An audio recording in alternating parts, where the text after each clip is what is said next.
কাৰোবাৰ লগত হয়তো মোৰ বক্তব্য নিমিলিবও পাৰে, কিন্তু ৰাজনীতিত থকা দিনাখনৰ পৰাই মই মোৰ মনৰ কথা স্পষ্টভাৱে ৰাইজক কোৱা বা ৰাইজক মই যি ভাবোঁ তাক স্পষ্টভাৱে প্ৰকাশ কৰাৰ এটা মই সংকল্প লৈছিলোঁ। আৰু প্ৰতিকূল পৰিৱেশৰ মাজতো মই স্পষ্টভাৱে কথা কোৱাৰ সদায় চেষ্টা কৰি আহিছোঁ।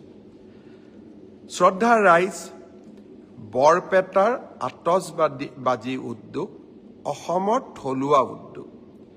দীপাৱলীৰ দিনটোলৈকে বৰপেটাৰ আতচবাজিৰ কাৰিকৰসকলে অপেক্ষা কৰে। দীপাৱলী আহিব, মানুহে আমাৰ আতচবাজি কিনিব, আতচবাজি আমি বিক্ৰী কৰিম আৰু সেয়েৰে আমি পৰিয়ালটো চলাম বছৰটো। বহুত সপোন লৈ তেওঁলোকে আতচবাজি নিৰ্মাণ কৰে, বহুত সপোন লৈ তেওঁলোকে এই থলুৱা শিল্পটোক বচাই ৰাখিছে। এইকেইদিন কোনোবাই কৈ আছে দীপাৱলীত বোমা ফুটাব নালাগে। বৰপেটাৰ আতচবাজি শিল্পীসকলে কেনেকৈ ঘৰখন গোটেই বছৰটো চলাব? তেওঁলোকৰ কাৰণে চিন্তা কৰাৰ দায়িত্ব আমাৰ নাই জানো?